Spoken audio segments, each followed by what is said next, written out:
सदस्य श्री जयराम कुमार महतो जी। धन्यवाद अध्यक्ष महोदय। विगत सत्र से अब तक की अवधि में हमारे बीच कई राजनेता, कलाकार, खिलाड़ी, वैज्ञानिक, समाजसेवी, आम नागरिक इस दुनिया में नहीं रहे। इनमें धनबाद के पूर्व सांसद चंद्रशेखर दुबे, कोडरमा के पूर्व सांसद युगल किशोर तीरधारी सिंह, युगल किशोर पांडे जी, वास्ता सोरेन, ओमीलाल आजाद, अन्य नाम प्रमुख रहे। कश्मीर के पर्यटन स्थल पहलगाम में आतंकवादी द्वारा मारे गए 26 पर्यटकों की मौत की घटना, बोइंग विमान हादसे में विमान में सवार 241 यात्रियों की मृत्यु, सरंडा जंगल में सीआरपीएफ जवान की मौत, देवघर गोड्डा मुख्य मार्ग पर 6 कांवरियों की सड़क हादसे में मौत की घटना तथा राज्य एवं जिलों के कई प्राकृतिक आपदा के चपेट में आए लोगों की मौत की घटना अत्यंत मर्माहत करने वाली है। मैं इस दुखद घड़ी में अपनी पार्टी और अपनी ओर से तमाम परिवारों को के प्रति श्रद्धांजलि अर्पित कर उन्हें हिम्मत रखने के लिए ईश्वर से प्रार्थना करता हूं और साथ ही साथ उनके प्रति जो लोग इस दुनिया में नहीं रहे सच्ची श्रद्धांजलि अर्पित करता हूं। धन्यवाद अध्यक्ष महोदय।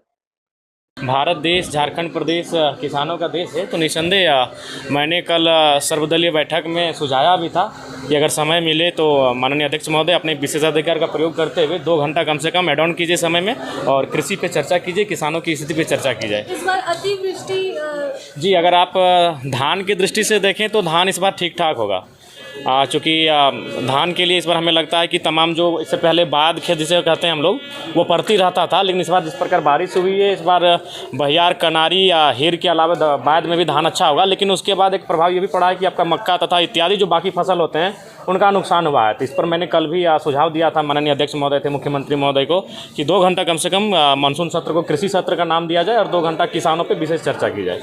उसके बाद प्रवासी पे चर्चा होगी, विस्थापन आज बहुत बड़ा मुद्दा हो चुका है। रिम्स 2 के नाम पे आप देख रहे हैं रोज़ जो तनावपूर्ण माहौल तैयार हो रहा है इस राज्य में, तो उन सब चीज़ों पे चर्चा होना अति आवश्यक है।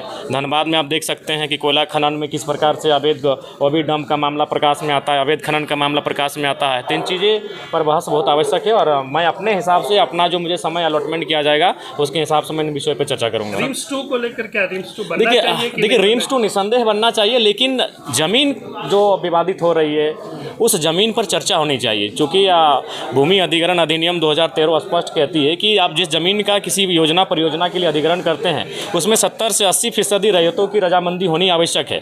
तो अगर रैयत रजामंदी करते हैं तो ठीक है, नहीं तो आप आसपास में बहुत सारी ऐसी जगह है जो सरकारी ज़मीनें हैं या फिर जीएम की ऐसी ज़मीनें हैं जो रैयतों का मैंने रैयतों के अधीन ना होकर सरकार के अधीन है, तो उन ज़मीनों पर आप चर्चा कर सकते हैं। उन ज़मीनों पर रिम्स 2 होना चाहिए, रिम्स 3 भी होना चाहिए।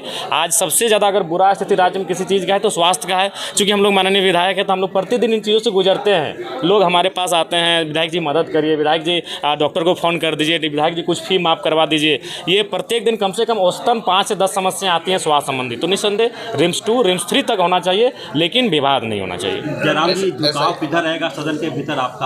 देखिए नहीं, हम तो जनता की आवाज़ बनकर आए हैं। जो जनता इन 3 महीनों में मैंने जिन चीज़ों को देखा सामने घटित हुई, जिन चीज़ों पे बात करनी चाहिए, मैं उन चीज़ों से सीधा बात रखूँगा। सबसे ज़्यादा दुखी किस बात को लेकर हुए? विस्थापन, क्योंकि विस्थापन एक ऐसा चीज़ है कि ज़मीन हमारी है, ना उसका मुआवजा मिला है, ना अधिग्रहण किया गया है, ना नियोजन मिला है और जबरन उस पर कार्य किया जा रहा है, जबरन उस पर खनन किया जा रहा है, जबरन उस पर ओबी डंप किया जा रहा है। बागमारा में जिस तरीके से चाल धंसने से हादसा हुआ, आए दिन ऐसे हादसे। देखिए बागमारा में ये बागमारा, झरिया, धनबाद या फिर कोयलांचल की जो सीमा है उसमें ये नया नहीं है। इसका कारण है कि अवैध माइनिंग, तो इसके लिए कहीं ना कहीं सरकार के जो खासम लोग हैं उनका संरक्षण प्राप्त है। आप एक ज़िले में जहां कई IAS IPS हैं, अगर वहां इस प्रकार का कार्य होता है और उनके मैंने जानकारी में नहीं है, ये तो हो ही नहीं सकता है। तो हमें लगता है कि इस पर मानवता का भी ध्यान रखना चाहिए। हर चीज़ पूंजी और मुनाफा नहीं होता है। जिस प्रकार लोगों की जानें चली जा रही हैं और उस पर कार्रवाई तक नहीं होती है, ये बहुत ही दुर्भाग्यपूर्ण है। जयराम जी, 7 तारीख से मुखिया लोग, जनप्रतिनिधि विधानसभा को घेरने आ रहे हैं। पंचायत को पैसा ही नहीं दिया 1.5 साल। नहीं, ये तो सच्चाई है। जैसे को वार्ड सदस्य का जो पोस्ट है वो तो मैंने निरर्थक है, नाम का ना काम का कुछ मतलब नहीं। वार्ड सदस्य का, पंचायत समिति का भी वही हाल है। मुखिया को तो तनी मनी योजना परियोजना मिल जाता है, लेकिन पंचायत समिति की स्थिति बदतर है, जिला परिषद की स्थिति बदतर है और वार्ड सदस्य तो बेकार, इसका तो बेकार ही चुनाव कर रहे हैं। तो सच्चाई है ये, कोई जो हम लोग भी वहीं से आते हैं। तो निसंदेह उनकी जो मांगे हैं, उनका जो अधिकार क्षेत्र में आता है वो सरकार को देना चाहिए। धन्यवाद। धन्यवाद। सरासर भाजपा का, और अब तो हम लोग बोलेंगे कि इलेक्शन कमीशन भी भाजपा का ही साथ दे रही है। जिस तरह से आप बताइए, यही वोटर्स आपको पिछले लोकसभा चुनाव में सही लगे? ऐसा क्या बदल गया? 1 साल भी नहीं हुआ है और ये वोटर्स आपको गलत लग रहे हैं। साथ ही साथ जो तरीका भी है SIR करने का, अगर आपको ये लगता है कि इतना इम्पोर्टेंट प्रोसेस था तो इसको पहले ही तरीके से शुरू करना चाहिए था। इतने शॉर्ट ड्यूरेशन में शुरू किया। 20 लाख वोटर्स इस तरह से वंचित रह जाएंगे अपने वोटिंग राइट से, तो ये गलत है। अगर सुधार करना है तो आप आधार कार्ड से इंटीग्रेशन करिए। आज के दिन में आधार कार्ड में तो कोई डुप्लीकेसी केंद्र सरकार ही ये करती है, अश्योर करती है कि कोई डुप्लीकेसी संभव नहीं है। तो वैसे में आप आधार कार्ड से इंटीग्रेशन करिए। बिहार से ये शुरुआत है और हमें लगता है इस तरह की प्रक्रिया अगर पूरे देश भर में चलेगी तो हमें लगता है डेमोक्रेसी का ये हत्या है।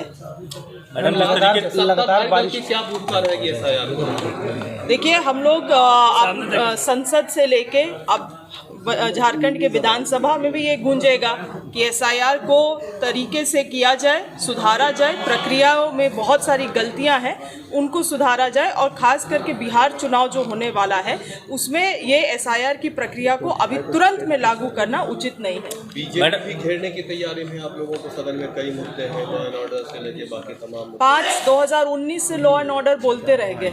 क्या हुआ आखिरकार? यहाँ की जनता ने बाउंड्री में ढकेल दिया। इन लोगों को लॉ एंड ऑर्डर केवल यहाँ दिखता है। जहाँ जहाँ बीजेपी शासित राज्य हैं वहाँ पे किन किन किस्म की केसेस आ रही हैं उनमें इन्होंने अपना आंख बंद कर रखा हुआ है। और जाहिर सी बात है कि इनको हमारी गलतियाँ तो दिखती हैं, मगर खुद के गलती के पीछे ये लोग पर्दा डाल देते हैं।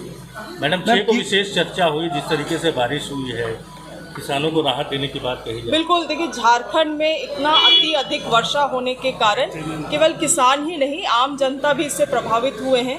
गांव भर में आप जाके देखिएगा तो कई सारे मिट्टी के जो मकान थे वो धंस गए हैं। बहुत लोग डोभा में अति पानी भरने के कारण उसमें भी डूब के उनकी मृत्यु हो रही है।